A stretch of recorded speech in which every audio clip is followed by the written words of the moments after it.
In these times of uncertainty, it's all the more important that we keep collaborating, informing, and inspiring each other, so that we can be smarter and better tomorrow.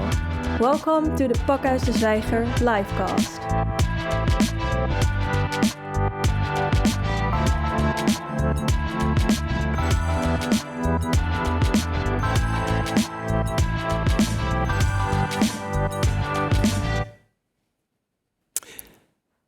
Good day, ladies and gentlemen, and thank you for joining us with Together Apart, our livecast series about creative collaboration. This week, we're focusing on the business of fashion, and we'll be hearing from 4 experts from the worlds of denim, publishing, streetwear, and also footwear. My name is Kerrie Finch, and I'm the founding partner at a communications company called Futurefactor. And this livecast series is brought to you by us and also Pakhuis de Zwijger, our venue for the day. At Futurefactor, what we do is we've been working with creative businesses and tech innovators for more than 10 years now. And what we do is we help them stay future fit by cutting through the noise to take a leadership position. And I'm fascinated to be hearing from our speakers today on how they are staying future fit and what is happening in the world of fashion today, particularly during the pandemic. But before that, I just want to point out some housekeeping in terms of how the livecast works. So thank you for joining us. We're live on the Pakhuis de Zwijger site. We're also live on Facebook and through Zoom. And that's where you, dear audience, can participate and collaborate and interact with us. Please do go to the Pakhuis de Zwijger website, click on the Praat mee via Zoom and join the conversation. You can send your questions to anybody on our panel today, and I'm going to try and get through as many as possible. So please do make sure that you're continuing to send those questions through throughout our livecast today. So without further ado, please let me introduce our experts, our guests today. We have 2 in the studio and 2 joining us through the power of Zoom. In the room, we have Edina Russell, who is the editor-in-chief at ELLE magazine here in the Netherlands. And you've got a huge amount of experience, both in the world of fashion and also design. Yeah. So thank you for making time for us today. And Rodney Lamb, you're joining us from Daily Paper. Yep. And which, of course, is a thriving streetwear brand. Fairly new in the world of fashion compared to some other brands. True. But you've not been wasting any time. You've also written, directed and starred in your own film, which came out this year. So, no rest for the wicked, it sounds like. And via Zoom, we have Lisa Hogg, who was formerly the Director of Marketing and Giving at Tom's EMEA, and has 14 years of experience in footwear from Nike and Asics to Converse and Vans. So thank you so much for coming. You've just recently launched your own company during a pandemic, so congratulations. And James Vane Hoff is sitting in the denim city of Amsterdam. He's got 2 headless people behind him, it looks like. Maybe one has a head. Who can say? And James is the founder of House of Denim, the House of Denim Foundation. So we'd love to hear more about that and sustainability going on. Welcome, everybody. Thank you so much for joining us. Our first question, I would love to talk to you about, Rodney. Maybe you can start us off. At Futurefactor, what we see is, in the world of creative businesses, when there's a crisis or a challenge, it's really creativity that helps pull companies through. Yeah. How is that relevant to fashion and also to your brand, Daily Paper? Well, Daily Paper already...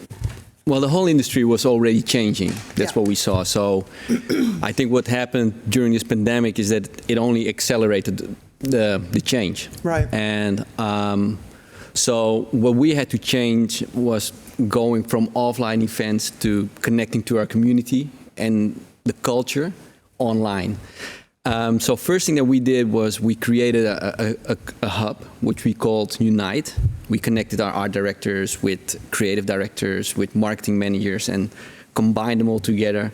Because you pivoted quite fast, didn't you? This was the first week. Yeah. So, but we were already thinking about doing this. So, and we didn't have anything to do. So you had nothing to lose. Yeah, we had nothing to lose. Yeah.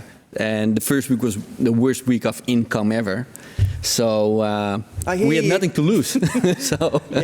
So we changed it up, and what happened was really special because we connected with our audience in a different way.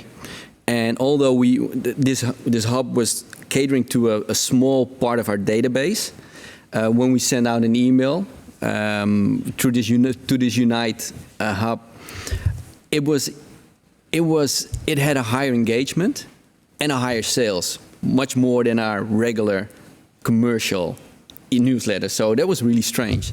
So I think that creativity, what the images that we produced and how people engage with each other, it made it more effective. Even. Well, I'm finding a Futurefactor right now because we're helping our clients steer through this. This crisis, this pandemic, is that its flexibility and being nimble, being able to pivot and move, is really helping brands stay relevant. Yeah. And I guess that's something similar to what you're saying right now. Yeah, sure. And we, I think, during this pandemic, which was a really very bad time for everybody, the only thing that you can hope is that you can get out of this mess stronger. Yeah. And I think this is the first step, not only for us but a lot of brands. I think they're reinventing themselves. Yeah. Lisa, if I can come over to you, you've worked with many footwear brands over more than a decade, and you've worked a lot on social impact and on community and giving. Well, what is your experience when a crisis hits? I think on community, for example, quite a few. On community, yeah. So we've been through quite a few crises in the last, 2 decades. So it's interesting to see how agile brands can be, and I think for brands that have a strong sense of community, you're better placed at moments when a crisis will hit because. If you're used to being able to collaborate more, then I think it makes it easier to navigate some of the tougher decisions that need to be made. And the community and collaboration have shown up differently depending on the brands that I've worked on. So whether it be through athletes or artists and activists or skaters when I worked at Vans, but the strongest one would probably be my time at Tom's, where it was actually not as grounded in products, because a lot of times with fashion and talking about collaborations, it's a lot around products. But I think it's how we can powerfully collaborate with people. And I often would say it's important to collaborate with yourself first before you necessarily reach out and collaborate with others to understand what your intrinsic value is first. So I guess it shows up in different ways, but one of my favorite sayings is an African proverb, which really lends to community. And it's, if you want to go fast, go alone. If you want to go far, go together. And I think it's something we all need to focus on right now. Yeah. Adina, you have been, we talked earlier about how, publishing has obviously been affected by the crisis, and the way that you're working, of course, in order to get a magazine produced online or indeed in hard copy and print. How has the pandemic and the crisis right now and lockdown affected you and your team? How do you creatively, master your way out of that? Yeah. Well, it went really fast. Because we were still on in the shows in Milan and Paris when it started to. The day Milan closed, we were leaving the country. Yeah, and of course that was a hotspot for. That was a hotspot, yeah. And then we had there were even some colleagues that said should the fashion teams actually be in the office? And we were still nah. Too far away. Yeah, too far away. And then within a week, we closed as well. Right. And I must say that our company did it really well. So everyone was on Teams straight away, and it was all working. And then I was really taken by surprise, how I knew, of course, I had a creative team, but they were almost seeing it well, not like fun because it was serious what was going on, but they were all like, but it lights a fire, doesn't it? This, yeah. And I was like, whoa, it was almost like too much. Yeah, and, people do seem to, some people at least seem to thrive on that emergency energy. Yeah. And that's where the friction comes, and that's where the fantastic sparks can fly. Definitely. I think we've got some images of doing a photo shoot during lockdown. Yeah. So the first thing we had to do is we had to cancel all our flights and our shoots abroad. So here we said, okay, we go to the local park. To the local park. No, we go to the models themselves. Right. So here is Thomas. He's actually doing a house visit at the model's home when they're giving them all like the clothes, and they get dressed themselves at home. No hair and makeup at this point because it was all really in the beginning. And so with all the distance and we did it, it was almost a bit like a gimmick. Like, okay, so this is how this would work. But the shoot came out really nice. But it was weird because suddenly we realized, like, oh my God, it's so important to be together and to be close with each other. And to collaborate, And then to come up with a second project we did was like, no, we do need a beauty shoot as well. So we did, we tried like a whole day. They tested it before. So everyone is in their own house. So the models, they got their makeup sent to their homes. We had to have models that we knew very well, so we had to interact. The photographer and the assistant were in their own places, and then the makeup artist was giving like on Skype, like, oh, do it like this, do it like that, and then so we actually instead just showing, because usually you just show the outcome, and now we're showing the whole process. The whole process, which really is frankly to me is fascinating. Yeah, it's beautiful. I think actually the background, the backdrop to how you create a photo shoot to me is really fascinating. You get more respect for the talent. The talent. Do the guys do their own makeup too, or? Well, we don't have guys in this, but why not? Yeah, I can arrange you a tutorial if you need one. No, I'm good. Gender-neutral makeup tutorials via ELLE. Yeah. Check out online. Everybody calls a stir. James, you are sitting in Denim City. I'd love to know a bit more about, community and collaboration around, the foundation that you set up. If you can talk us through a bit of that would be amazing. Sure. Yeah. So. About 15 years ago, I was actually running the Amsterdam Fashion Week, trying to put Amsterdam on the map as a fashion destination. But while doing so, we basically realized that the main part of the industry in Amsterdam is based around denim. The internationally oriented part is based around denim. And we also realized at that time, and then we were up to about 2009, that the industry was very cool, but also extremely polluting. And so something needed to be done. And we could only do that collaboratively. So we got together a bunch of the Amsterdam-based brands, developed a strategy together, and decided that to take the industry forward, we would need some pretty bold moves, collaborative moves. And so we set up a thing called the Jean School, which is an ROC course, actually state-funded and everything, to train people to become denim developers with the knowledge of and passion for sustainable methods. And then we made this amazing place where the industry comes, where the students come, where consumers can come. Anyone who wants to know more about denim or sustainable denim or manufacturing, this is the innovation hub where it all comes together.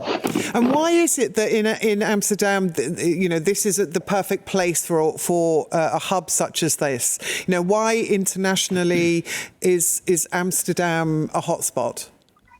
That's a really interesting question. There's many answers. I think that the basis is laid by the brands that were here, that arrived here, or that were formed here. So talking about originally G-Star and Pepe, and then Calvin Klein and Tommy, then Denim the Jean Maker, Blue Blood, that lot. And it's a very informal place, so people like that. Designers and other creatives like to come to work here. So basically that attracted everybody to Amsterdam.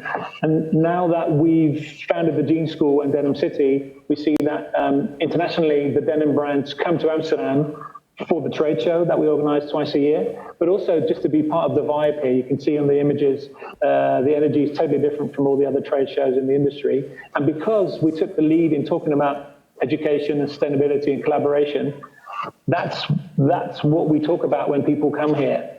So it's basically a bit of luck and a bit of hard work coming together.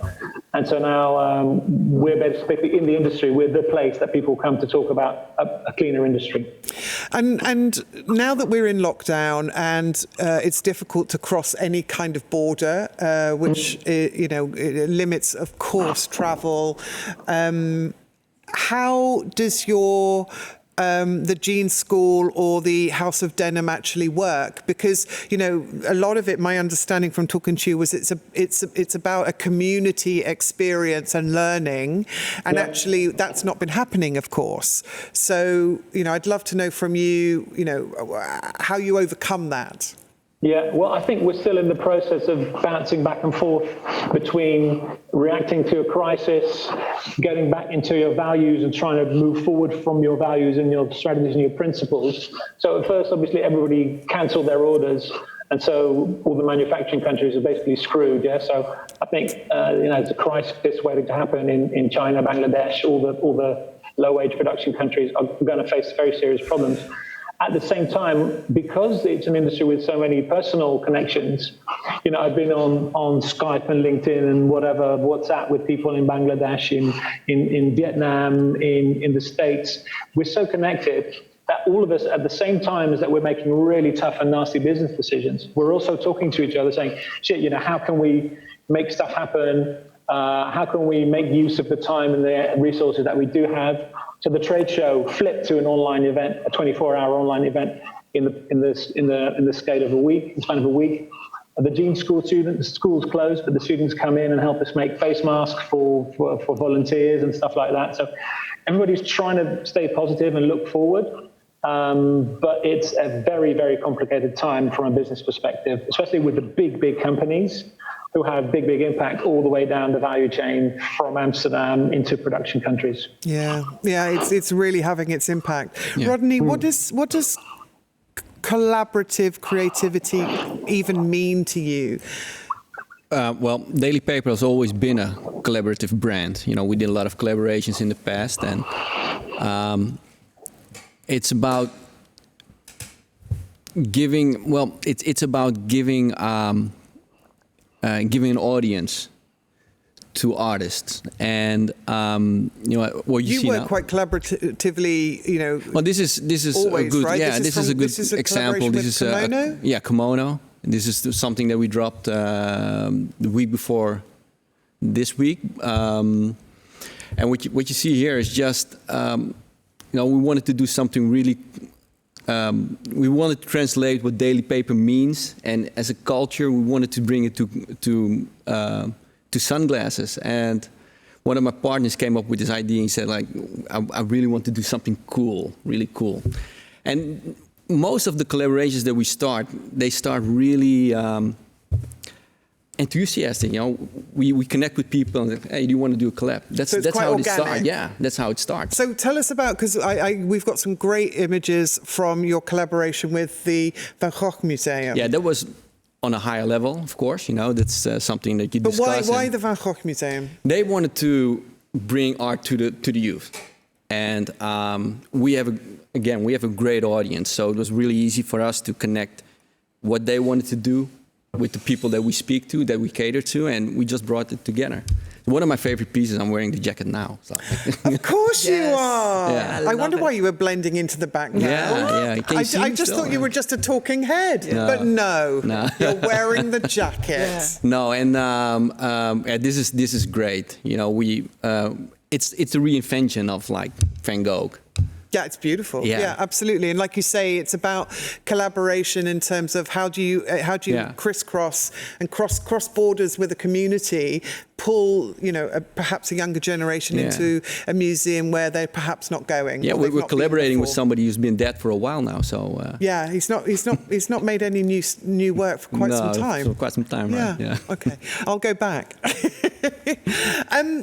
Lisa, a question for you as well. What do you think has changed in terms of collaboration and inspiration since the pandemic? What are you seeing in the world of footwear or fashion generally? I kind of think for a while there's been sort of the murmur and the need to really discuss surplus and necessity. Yeah. And I think the pandemic's just broadened the conversation because it's obviously expanded in the last year or two, but before that it was quite a smaller group of people that were really focused on this. So I think it's become a broader topic in what do we really need? How is it produced? I think some of the discussions on do we need as many seasons from a fashion brand? Do we look at cutting that down bigger luxury brands, which are really not accessible to a lot of people, but with Gucci talking about being seasonless. In footwear, one of the challenges was always to be prepared for the seasons. And I think sometimes sustainability or product quality would maybe be negated based on being ready to go to season and having a lot of newness. So I feel at times of crisis, what you see with how consumers react to brands is they actually gravitate to brands that have been around either been around for longer or who are significantly more transparent. So they really look for more security, for more quality. I mean, people always challenge, but will they pay more? Right. I think it depends. It entirely depends on the product. The product really has to pack a punch. But I'm just curious to see because, to be blunt, people talk a big game when crisis hits.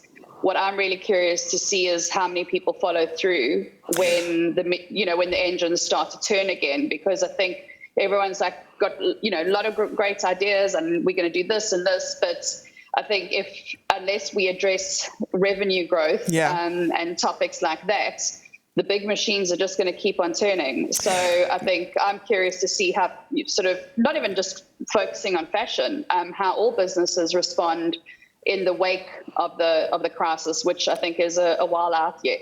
You've done some really fascinating projects in your time. One was with hairdressing and homelessness. Another one was with a Dutch influencer around equality. I think we're just seeing some clips now in the background. Can you talk us through through this project? So these are really nice examples of collaboration across so many levels, including the products, but then people and purpose as well. So when Tom's decided to evolve their giving model, so previously it was 1-for-1, so it would be for every purchase there was a give. And then how that relates to it went into a big giving fund, and the giving was predominantly done to nonprofits in South America, India, and some in the United States. And then what we were seeing with the rise of the topic of sustainability, but also with the tension that everybody kind of feels the world's going to hell in a handbasket, people were much more concerned about what was happening closer to home. So actually getting them to emotionally connect to these nonprofit investments far away, it just wasn't connecting as much as was needed. And plus Tom's had lost a little bit of its unique selling point because of the rise of other brands with purpose. Right. So we started to focus on issues that were closer to home. So within Europe, looking at UK, Germany, France, and the Netherlands, and what did consumers really care about? Because you're making a choice as a brand to invest in nonprofits, but it's actually the consumer's money. So how are you investing it in things that they care about? So we did our research. In the UK, youth homelessness is a huge problem. It has amazing nonprofit organizations working on it, and there's no signs of a decline on UK homelessness, specifically with youth. So we found everyone wants a change maker or an influencer to tell the story, but we wanted to find people that were really active on the topics. And the gentleman in the video is Joshua Coombs, and he's a hairdresser who, that's his job. Well, it was his job. Then he quit and went and cut the hair of homeless people, connected with them, told their stories. And he has a foundation called, well, it's not even a foundation, it's more like a hashtag and an inspiration on Do Something for Nothing. And so we got Joshua to actually tell the story rather because it's more authentic. He is walking the walk on the topic. And then on the one in the Netherlands that was with one of my favorite ladies, Milu Dalen, and she's a young feminist and talks about a lot of topics that people don't want to talk about when it comes to gender equity, specifically around women. And we spoke about street harassment and sexual harassment. And that was only kind of, I think, less than a year since it was made illegal in Amsterdam.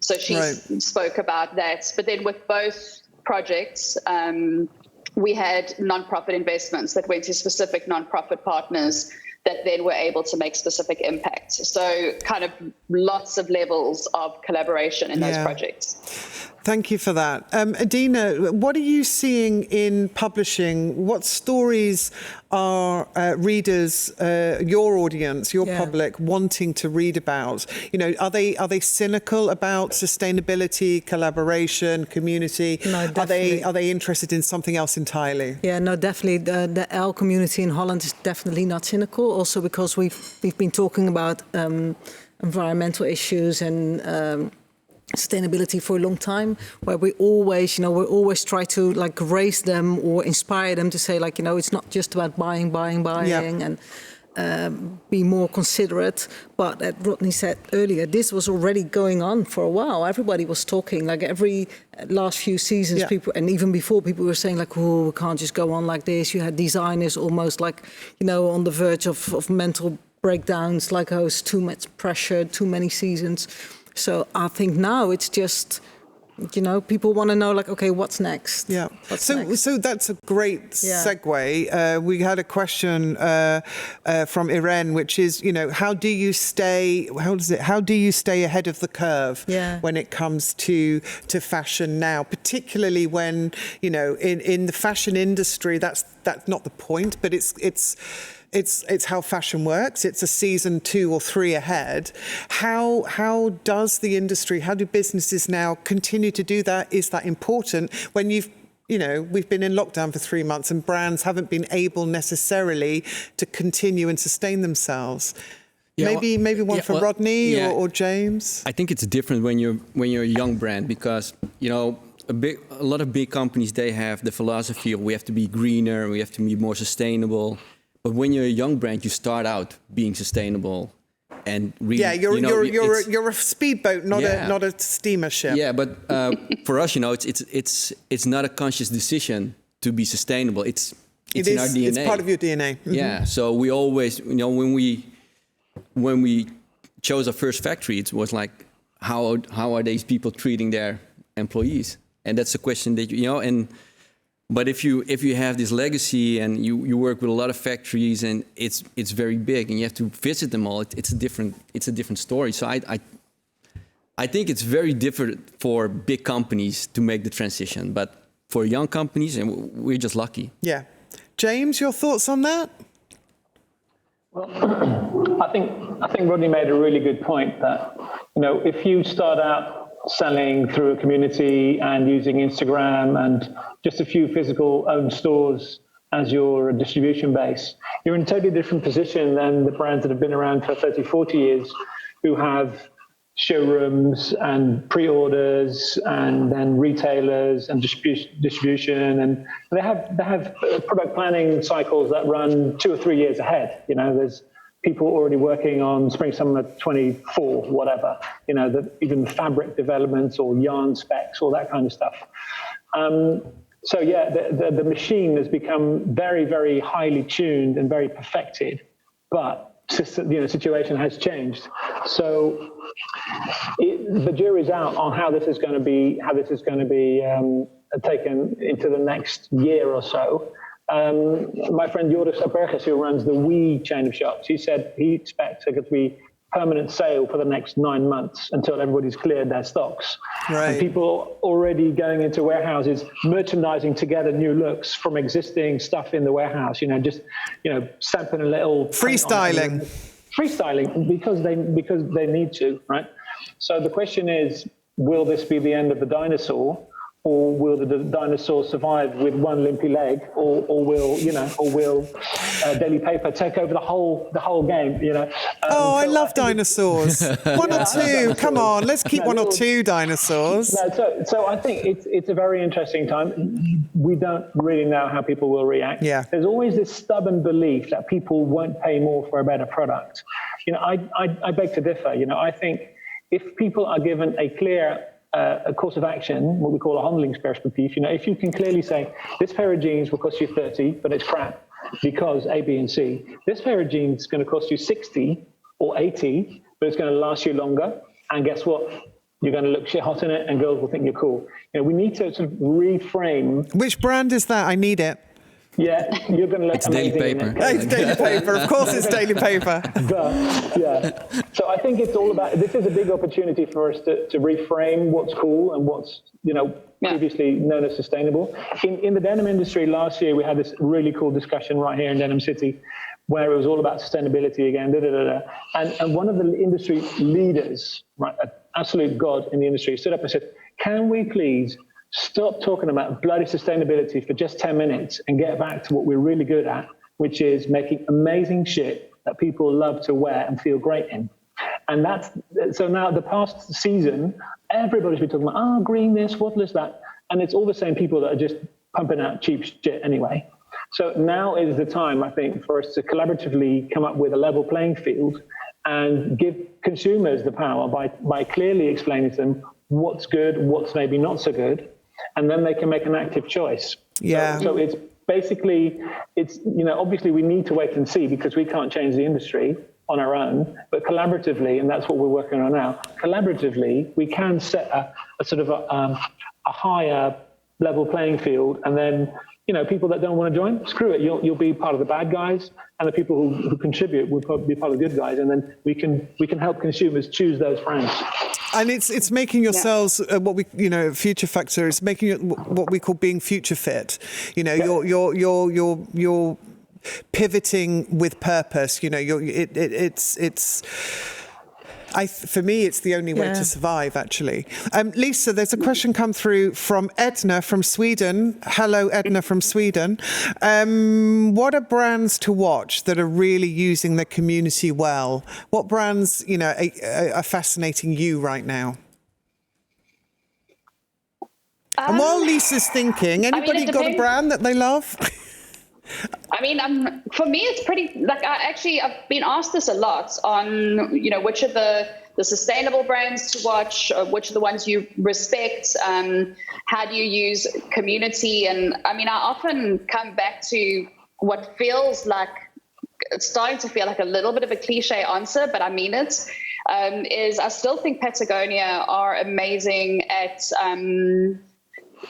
catalyzing their community, to listening to their community, even the way they spend their grant investments, their smaller investments across a lot of topics that really matter to the people that do buy and wear their products. And that's why, regardless of the situation, or when they do, from years and years ago, if some of you remember, there was an ad campaign on don't buy this jacket. Their revenue went up with that campaign, and it was not, that was not the KPI for the campaign. So I think they really do listen. They walk the walk. So I think you can't really, as a brand, be representative of a community if you are not consistent and authentic in responding to what they believe in, and also listening to them. I think there are a lot of brands that are doing a good job at trying to move the needle on production and all these things, but I still think Patagonia is best in class, and it might be somewhat of a regular answer, but I think I'm really looking for other brands that do start to really catalyze, because collective impact is how things are going to really change. It's not only up to brands or up to consumers or up to governments. It's everybody's in it together in order to move the needle, because we see big issues that just never seem to change. But if we all get involved, then it will. So Yeah. Yeah. Sorry, Edna, that's my only one. Okay, good. Let's take some more questions. Peter, we don't know where Peter is. Let's assume he's in Amsterdam. He's asking Rodney, what's your favourite daily paper item? I'm wearing it. I knew you were going to is say that. Can we all get one? I think they're sold Did you out. bring one for everybody? That's what I want to know. Seating, yeah. No, this is actually, I think this is the piece of, my favorite piece of the year. Yeah, really? Yeah, with the trousers. But it's too much when I wear them both. For me. I don't know. I like the idea of you Go for looking it. like a starry night, or indeed a sunflower. Yeah, I look or like a DJ when I wear both. You look like a DJ. Well, you know, are you a DJ? No. Oh, well, that's Far just from. wrong. Not That's yet, just so not yet. wrong. Adina, what about you? What are your brands to watch right I was now? going to say my favourite daily paper. Oh, all your favourite daily paper piece. Well, there is, because I just wanted to go back there on Sure. a little bit, because I think like how James said earlier, like, oh, you know, people have to realize, like, if you buy this for this price, you have to know it's shit, and this, if it's I think that's true, but that's also just a small piece of it. You can't, you know, because I think a lot of people already know that. And maybe they can't afford it, or they still think like, you know, well, it's crap, but I'll buy it anyway. So I think it's more. We also need to like more educated, more, and be more also demanding for brands to be more transparent. Yeah, that's the key, I think. Yeah. Being transparent, because, you know, if you would ask me who's really, who's genuine involved in making things better, I wouldn't know. Yeah. I only know from the backside, the factories that we use. Yeah.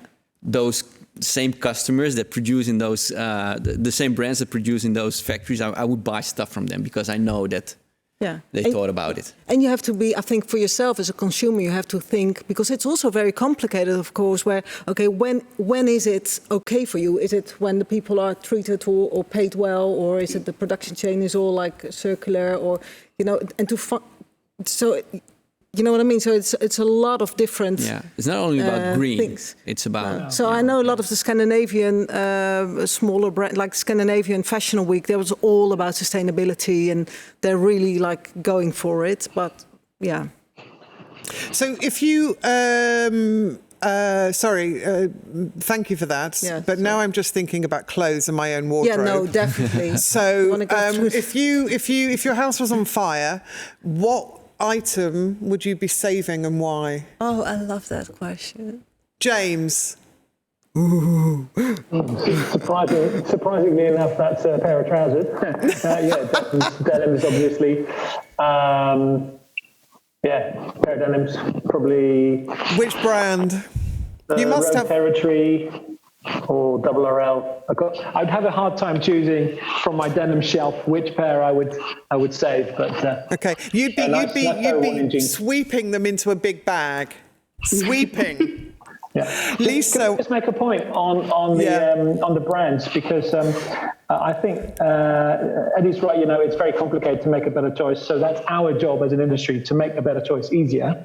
But on brands to watch, I would like to point out an American brand called ELLE, who are in the business of radical transparency, and I think that. It's radical truth, isn't it? Radical truth, and obviously there's many dimensions that go into sustainability or a better product or a good product. But the only way to prove and to be honest about it is by being bluntly transparent. So by exposing themselves and their entire complicated value chain to scrutiny of themselves and anyone who wants to watch. Is basically helping them to make choices and to also to applaud the factories that are doing a really good job, like their partners Cytex in Vietnam. Amazing company. Nobody knew them until they got the shout outs and the consumer eyeballs through ELLE. So I think transparency is something that we can demand now post-corona, and that will really help everybody to clean up the game, because many brands want to make a better product, but they just can't afford it. Or the way that their industry is designed is just so complicated that the margins all been eked out. There's a question here from Roger or Roger or Rogier, I don't know. What's the point of fashion, do you think? What's the point? that's very personal, right? Yeah, I agree. Super personal. Yeah. It's all about feeling great about how you look. I mean, It's self-expression, it's individualism, it's bringing your personality, on top of your body. I think that, I don't know, that's how I see fashion. It's personal art. Well, I think fashion is... Identify yourself with other people. That's also like, well, I think the same, yeah. Yeah, well, I think fashion is also really like a sign of what's going on. It's like a translation of what's going on in the world at the moment, how people express themselves. It's of course about personal style, because everybody's in front of his closet every day thinking like, okay, who do I want to be? How do I want to present myself? Everybody wears clothes. Well, so it is a way of signalling. It is actually a way of saying, yeah, but it's also I'm like about you or I'm unlike you. Yes, but also fashion, the industry itself, is about crafts, it's about art, it's about making things together, bringing people together. So, it's cultural, so it's a lot, yeah. James? Yeah, I think it's about feeling good about how you look. It's about feeling part of something or feeling not part of something. It's a very, very complicated question to answer in a clever sort of snap. You can be stupid as well. We don't mind. Answer it in a stupid manner. It's fine. So I think fashion is about feeling great about how you look, and expressing what you want to be a part of, or what vision of the world you adhere to. Yeah, this is the question that you could fill like a week-long conference about, and magazines. Let's do it. Yes. I mean, because fashion is also, I think, if we're all talking about like, it has to be like, this whole period is going like making it more personal, taking it to yourself, and in that case, I would say fashion is what you want it to be, and not so much the marketing from all the brands. It's interesting you say that, because there's a question that come in from Yuka, specifically for you, Adina, which is, how do you see fashion changing during this pandemic, like coming out of it? Yeah, I think people are. Well, I hope. I'm not sure. I think people are really thinking more about it. Really, like, why do I buy something? A lot of people now, obviously, where the stores were closed, or people were maybe a bit more, apprehensive, like, oh, I'm not sure I'm going to buy something. So that they think a bit better why they buy something and what they buy, and how long they're going to, how they're going to look after it, and how they're going to do with it. So I really hope that's going to be a change. And then also I spoke with my creative director today, and she said like, oh, I'm so afraid that people, as soon as all the stores are open, they immediately start go back to like mindless consumption. Mindless consumption. Yeah, that doesn't sound progressive, does it? Revenge shopping. Revenge shopping. I think in China. I don't know what revenge shopping is. Well, they couldn't spend their money for a while, so now it's the feeling of they're euphoric, so they just go out and buy everything. Okay, because revenge in China, when it sounds so negative to me. It sounds like, see, I've shown you, I've spent all my money on your brand. It doesn't make sense. No, no. So there's another question come in. Where did it go? I just saw it. This is it. Ninka from Amsterdam. How can we collaborate to achieve greater transparency? Yeah, good question. And I think that's a great question. I wonder whether Lisa or James want to chip in on that one. There's one thing and it kind of goes back to what James and Adine were saying earlier. I think, especially from a consumer point of view, the best way to collaborate as a consumer is to inform yourself. Right. So I think on one hand, brands should be more transparent, and also not so insecure, because it's a journey. Not wait until it's 100% to communicate, but actually be vulnerable and show where you're at and the commitments you're making over time, because I think it's just the start of the journey is just as important. But I think consumers have to take more responsibility of also educating themselves. So publications are great because it's a wonderful way of educating. but then it puts pressure on the need to collaborate for the greater good or bigger goals. And then I think, more brands are starting to collaborate. I just saw a post today of Allbirds and Adidas collaborating to, and I don't know how sort of true it is, but to make the most sustainable sneaker ever. So that's quite interesting, because those are two, one's a bigger sportswear company, but still it's two footwear companies collaborating to make a better shoe. It's quite a good example of being able to share the marketplace to create a bigger step in the right direction. So I think everybody needs to just be more informed, because I think there are a lot more, either as businesses or as consumers, there are a lot more solutions than you think there are if you just look a little bit further. James, did you have a comment? Yeah. So we've been looking quite a lot at what the food industry did in the Netherlands with the 1, 2, or 3 star chicken and the pork meat and eggs. So for the food industry, right? And that was obviously initiated by the dierenbescherming, right? So animal welfare groups, pressure groups coming in and demanding quite violently at some point the industry to clean up its game. And I think that having something similar, at least for the denim industry, to show the level of sustainability that is holistically around. And I spoke to Esther about that recently, would be great, so that you can see, okay, this brand has at least basic good practice. This brand is really pushing it, and this brand is, out of level. Just like you can see with chicken, you go into the supermarket and you see, if you eat meat, you see, okay, this is okay chicken, 2 stars, okay, good, yeah, feed my family with that. Or hey, 3 stars, mother-in-law's coming for dinner, or Kerrie's coming for dinner. More like it. You can make more conscious choices, but really easily.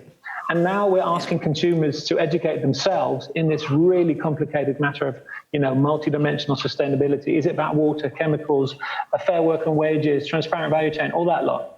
And that's what we're doing from the House of Denim, we think it's our responsibility as brands to be grown-ups and to make a level playing field and to help people make a better choice. And how do you, obviously collaboration therefore is the way forward. What are the first steps? Have you started that with House of Denim? Yeah, so we have twice a year, basically, all the leaders of the industry come to Amsterdam for the trade show, Kingpins, and we organise events around that. So we talk to our advisory board, we talk to everybody, and we have a breakfast here in Denim City where all the directors and owners of the big denim companies come for breakfast to talk about what can we do together. And the complicated thing about achieving this is that within the bigger companies, there'll be different leaders who are charged with different topics. So the CEO will say, yeah, I'm with you, sustainability, we should do it together, fine. Then you've got your CSR department, then you've got your merchandising department, then you've got your finance, then you've got your marketing, and they don't necessarily all have the same agenda. So that's another hurdle. But how to do it, basically, what we've been doing now for the promotion of the recycled yarn is basically I called together the people I knew from G-Star, from Kinzer, from Scotch and Soda, from the big mills in Turkey, and got them around the table here upstairs talking about, okay, so what, how might we, from a design thinking perspective, how might we create a step forward for the mainstream adoption of post-consumer recycling. And I think we're just looking at some footage now of the project. Yeah. So this is a specific project about post-consumer recycling. So many garments are just chucked away every year. So we're basically the end of the value chain here in Northwestern Europe. But you can, if you chop off the tops, if you chop off the hot pants, you can use the remaining trouser legs to cut them up in smaller and smaller and smaller pieces. You're not throwing away the hot pants, are you? The hot pants, I was thinking that. Adina and I are like, what are you doing with you've got to save the hot pants. Okay, we save the hot pants for you guys. Okay, great. But the big question is, the big mills will say, I will use your post-consumer, cotton fiber if there was a stable demand. Right. But then the people that are making it saying, if there was a stable demand, stable supply, so the chicken and the egg are telling each other that they're not there.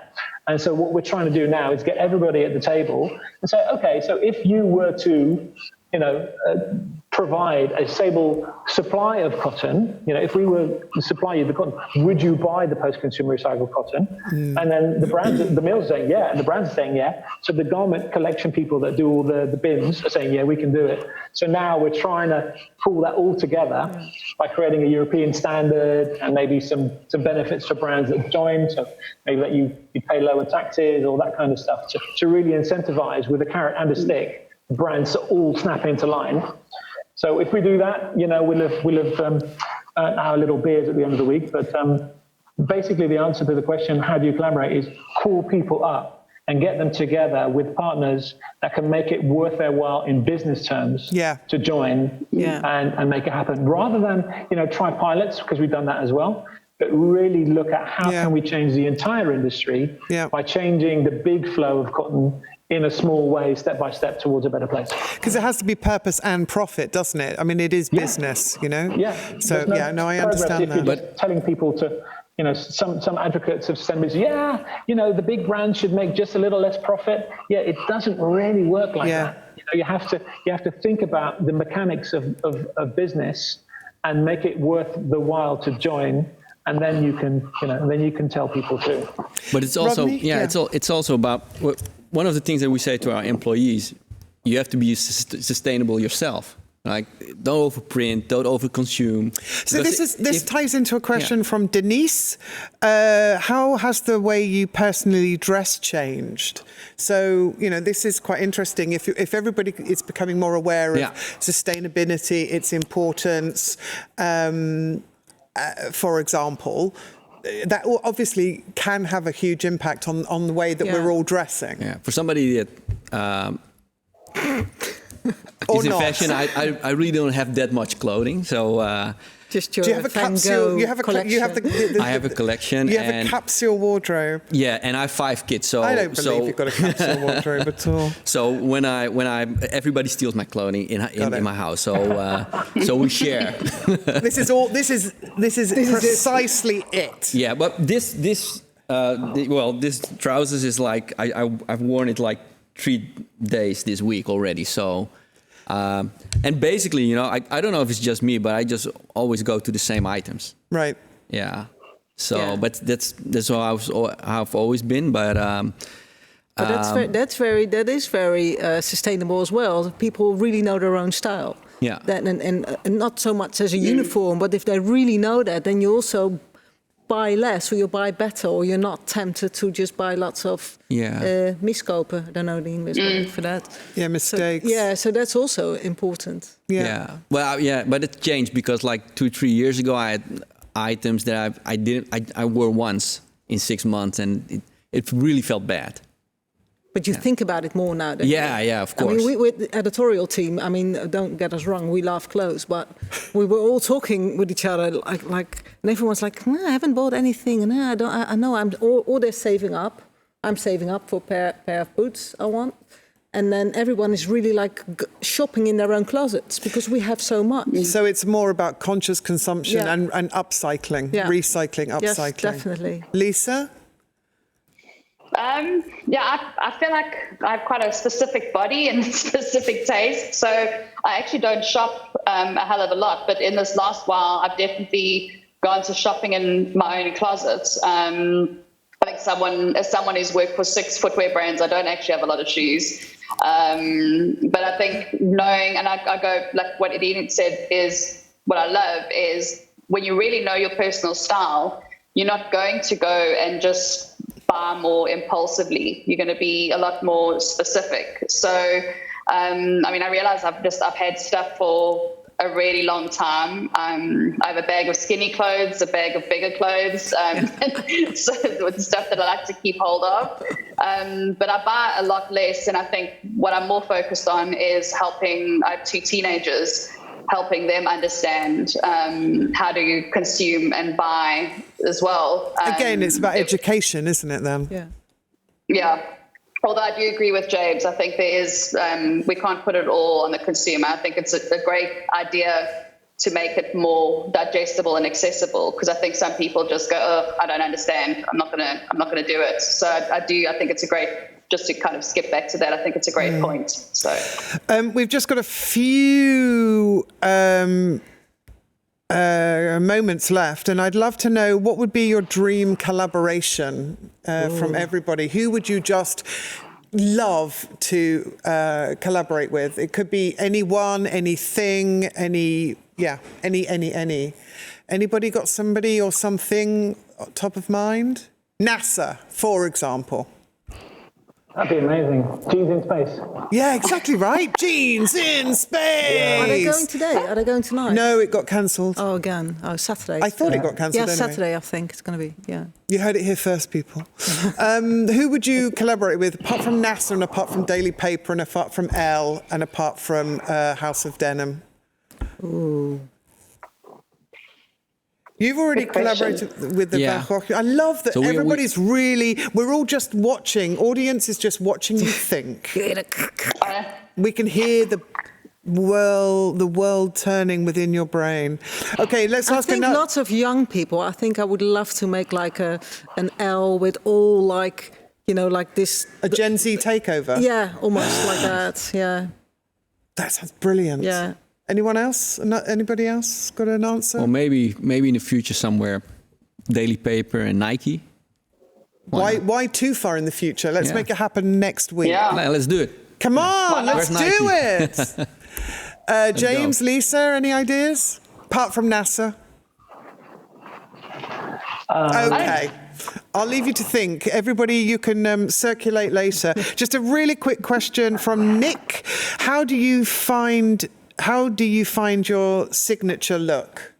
Ooh. What's your signature look? Oh, that's a different question. It's a totally different question. It's about defining your signature look. Well, how you find it is you have to sort of you have to find your style animal, like the one, and that you. So for me, it's a mixture of Stevie Nicks and Steve Tyler. I love that we're taking this so seriously. It is. How do you find your signature look? Then yours is Stevie Nicks mixed with Steve Tyler, Got it. The young version. Got it. And then every time you buy something, you think, would Stevie wear this? Right.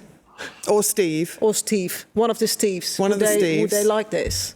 Okay, and got it. Yeah, and then it's in. Yeah. It's a purchase. Yeah. I'm learning so much. I really wouldn't know. This is your signature look. This is how you've basically borrowed it from Van Gogh Museum. Yeah. Okay, got it. Lisa and James, how did you find, or would you find your signature look? We've got 2.5 minutes to hear about it. For me, it's just a sliding scale. It can be like more feminine and masculine, but I think anything that makes me feel like a badass is kind of what I like. Yeah. So do you feel empowered? Yeah, there's a lot of black and white. I don't like wearing color except on my lips. But yeah, I think it's an emotional feeling. And, an empowering feeling, as you said. And James. Yeah, I don't think anyone wants style advice from me, really. But I think not being afraid of fashion risks is always a good start. Yeah, and beard, is a beard essential? Yeah, beards are pretty good. Denims, Hawaiian shirts, nice made suits, anything goes, basically. Brilliant. Listen, everybody, we're going to leave it on that note. You don't want to know about my signature look. I frankly don't have one. All tips, please send them in. I want to thank Adina, Rodney, Lisa and James. Thank you so much for being open and willing to talk about fashion and, how we get through a pandemic and a crisis, to communicate and collaborate with communities and the audiences and the fans that are out there. Yes, and keep up the spirit as well, because it's fun. You know, and it sounds like education. Help me, help you, help me, help you, help me, help you. And on that note, everybody, thank you so much for listening. Over and out. Bye.